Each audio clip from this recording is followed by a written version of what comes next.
Ikawalong kabanata. Si Jesus naman ay pumunta sa bundok ng mga Olibo. Kinabukasan, maaga pa'y nagbalik siya sa templo. Lumapit sa kanya ang lahat, kaya't umupo siya at sila'y tinuruan. Dumating noon ang mga tagapagturo ng kautusan at mga Pariseo na may dalang isang babaeng nahuli sa pangangalo niya. Inihirap nila ito sa karamihan at sinabi kay Jesus, Guro, ang babaeng ito'y nahuli sa aktong pangangalo niya. Ayon sa kautusan ni Moises, dapat batuhin hanggang sa mamatay ang mga katulad niya. Ano naman masasabi niyo? Itinanong nila ito upang subukin siya at nang may maiparatang sila laban sa kanya. Ngunit yumuko lamang si Jesus at sumulat sa lupa sa pamamagitan ng daliri. Patuloy sila ng pagtatanong kaya't tumayo si Jesus at nagsalita. Ang sinuman sa inyo na walang kasalanan, ang siyang maunang bumato sa kanya.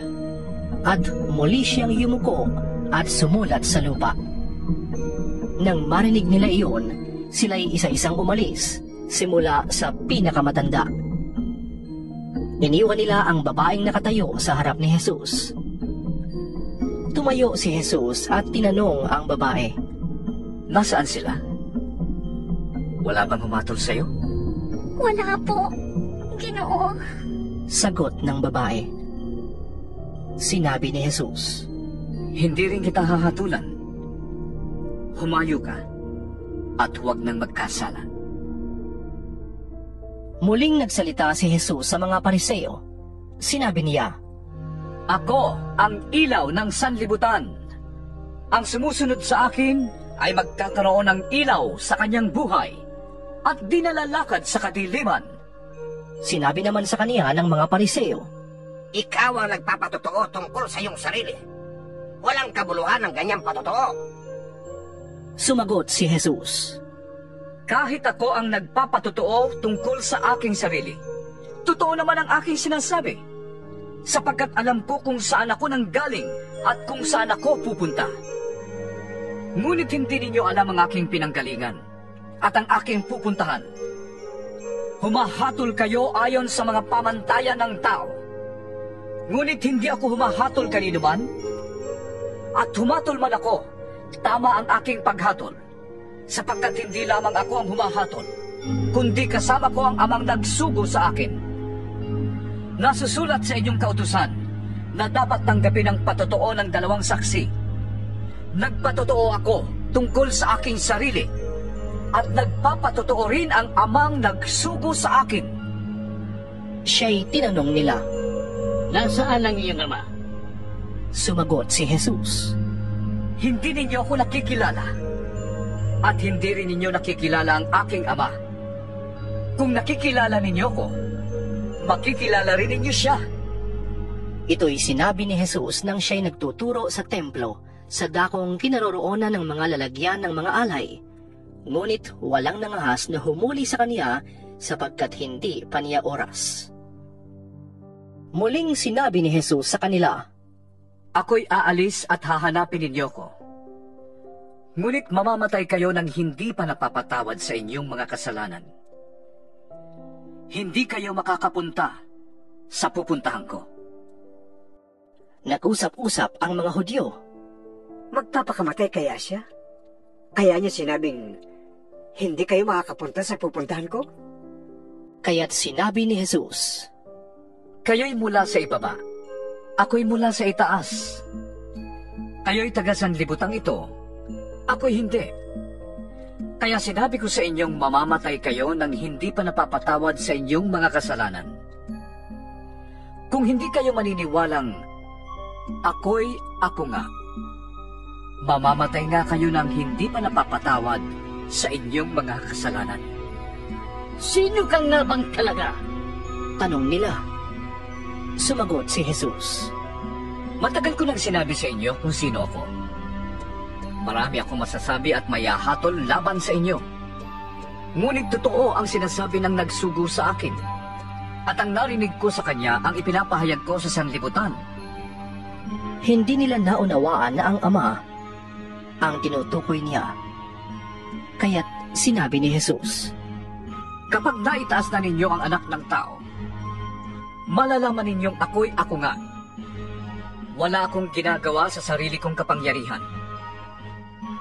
Ang ipinasasabi lamang ng Ama ang siya kong sinasabi. At kasama ko ang nagsugo sa akin. At hindi niya ako iniiwan. Sapagkat lagi kong ginagawa ang nakalulugod sa kanya. maraming nakarinig nito ang naniwala sa kanya.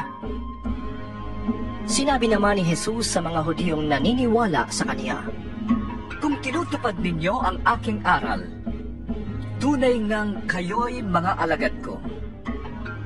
Makikilala ninyo ang katotohanan, at ang katotohanan ang magpapalaya sa inyo. Lahi kami ni Abraham, tugon nila. at kailanmay di kami naaalipin ni Numan. Paano mo masasabing palalayain kami? Sumagot si Jesus, Tandaan ninyo, ang namumuhay sa kasalanan ay alipin ng kasalanan. Ang alipin ay hindi kabilang sa pamilya sa habang panahon. Subalit ang anak ay kabilang magpakailanman. Kayo'y tunay na lalaya kapag pinalaya kayo ng anak. Nalalaman kong lahi kayo ni Abraham, ngunit pinagsisikapan ninyo kong patayin, sapagkat ayaw ninyong tanggapin ang aking aral. Ang nakita ko sa aking Ama, ang siya kong sinasabi sa inyo. At ang narinig ninyo sa inyong ama, ang siya namang ginagawa ninyo. sumagot sila. Si Abraham ang aming ama. Sinabi sa kanila ni Jesus, Kung kayo'y tunay na mga anak ni Abraham, tutularan ninyo ang kanyang ginawa. Sinasabi ko lang ang katotohanan narinig ko sa Diyos, ngunit pinagsisikapan ninyong ako'y patayin. Hindi ganoon ang ginawa ni Abraham? Ang ginagawa ninyo'y tulad ng ginagawa ng inyong ama. Hindi kami mga anak sa labas. tugon nila. Iisang aming Ama, ang Diyos. Sinabi ni Jesus, Kung talagang ang Diyos ang inyong ama, iibigin ninyo ako. Sapagkat sa Diyos ako nanggaling. Hindi ako naparito sa sarili kong kagustuhan, kundi sinugo niya ako. Bakit di ninyo maunawaan ang sinasabi ko? Ang dahilan ay hindi ninyo matanggap ang itinuturo ko. Ang dyablo ang inyong ama, at ang kagustuhan niya ang ibig niyong gawin. Noon pa man ay mamamatay tao na siya, hindi siya pumanig sa katotohanan kailanman. Sapagkat walang puwang sa kanyang katotohanan. Likas sa kanya ang magsinungaling, sapagkat siya'y talagang sinungaling. At siya ang ama ng kasinungalingan. Ayaw ninyong maniwala sa akin sapagkat katotohanan ang sinasabi ko sa inyo. Sino sa inyo ang maaaring magpatunay na ako'y nagkasala? Kung katotohanan ang sinasabi ko, bakit ayaw ninyong maniwala sa akin? Ang mula sa Diyos ay nakikinig ng mga salita ng Diyos. Subalit ayaw ninyong makinig sa akin, sapagkat kayo hindi mula sa Diyos. sinabi ng mga Hudyo kay Jesus, Hindi ba tama ang sinabi naming ikaw ay Samaritano? At sinasaniban ng demonyo? Hindi ako sinasaniban ng demonyo. sagot ni Jesus. Pinaparangalan ko ang aking ama, ngunit ako'y nilalapastangan ninyo. Hindi ako naghahangad na ako'y parangalan. May isang nagsisikap na ako'y parangalan at siya ang magpapasya. Tandaan ninyo, ang tumutupad ng aking salita ay hindi mamamatay kailanman. Sinabi ng mga Hudyo, Tayo'y natitiyak nating sinasaniban ka nga ng demonyo. Namatay si Abraham at ang mga propeta.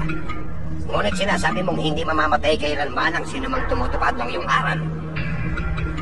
Mas magaling ka pa ba kaysa sa aming amang si Abraham? Siya'y namatay, kaya hindi ng mga propeta. Ano ba ang palagay mo sa iyong sarili? sumagot si Jesus.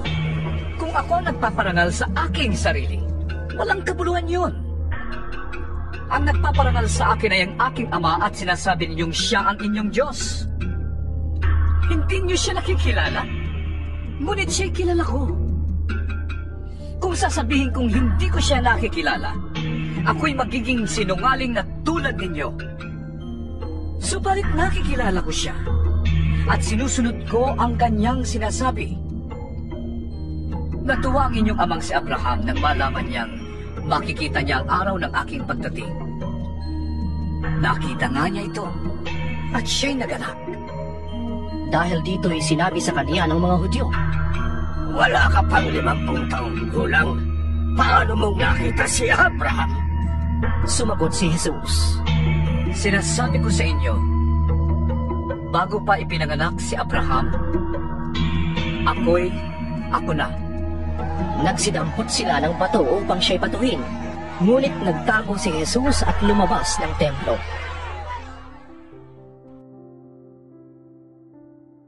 Ikasyam na kabanata. Sa paglalakad ni Jesus, may nakita siyang isang lalaking ipinanganak na bulag. Tinanong siya ng kaniyang mga alagad, Guro, sino pong nagkasala at ipinanganak ng bulag ang lalaking ito? Siya ba o ang kanyang mga magulang?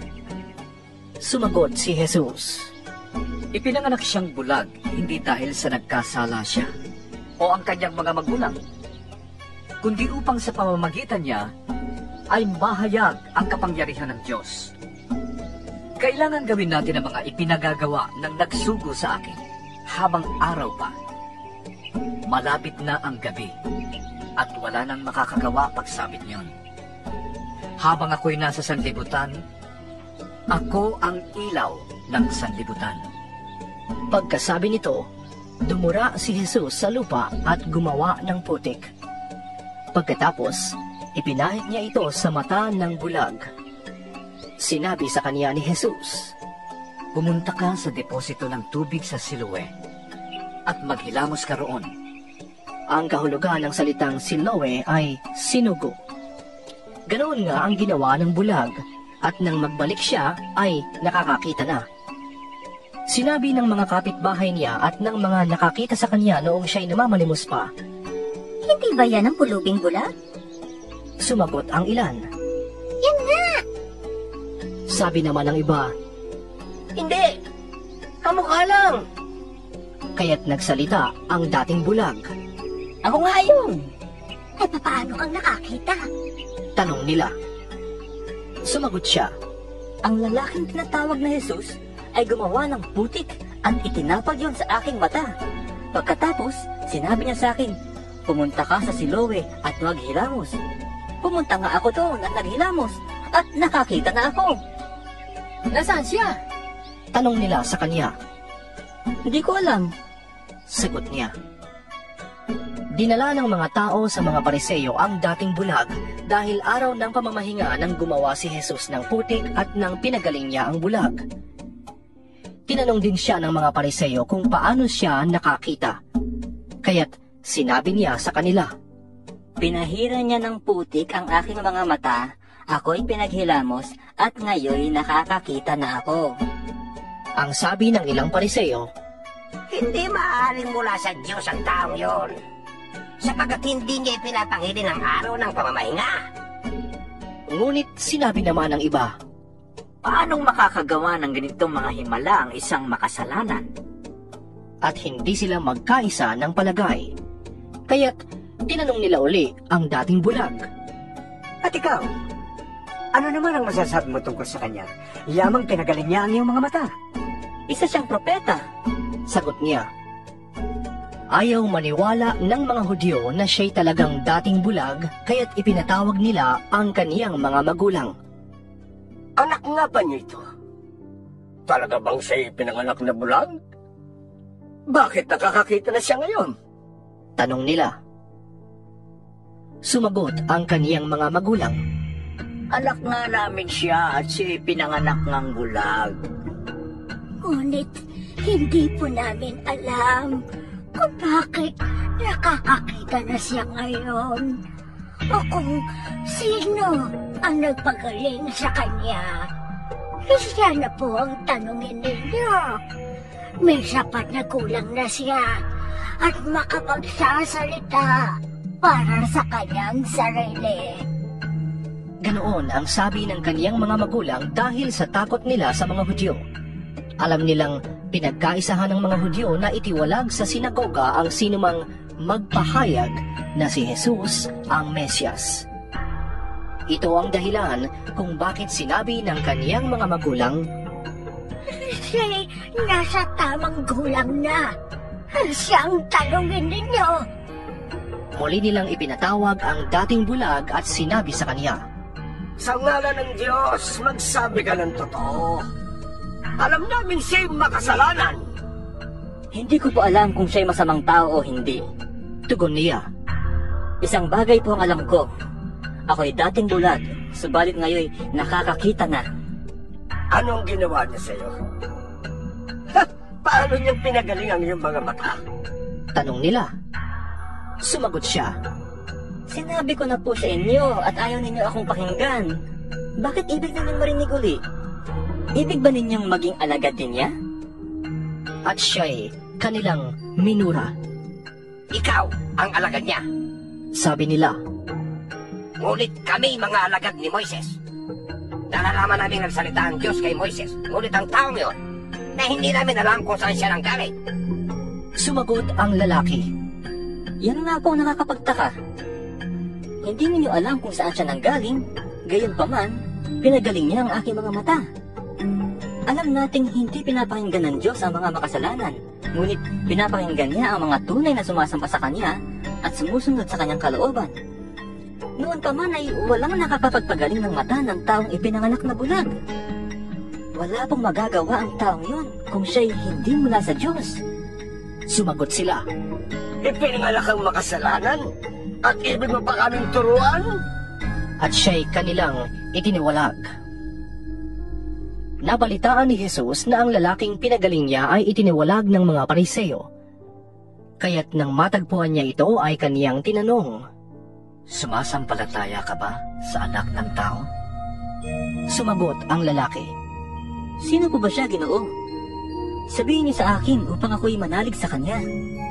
Siya'y nakita mo na. Siya ang kausap mo ngayon. Wika ni Jesus. Sumasampalataya po ako, Panginoon. Sabi ng lalaki. At sinampa niya si Jesus. Sinabi pa ni Jesus, Naparito ako sa mundo upang humatol at upang makakita ang mga bulag at mabulag naman ang mga nakakakita. Narinig ito ng ilang Pariseyong naroon at siya'y kanilang tinanong. Ibig mo bang sabihin, bulag kami? Sumagot si Jesus.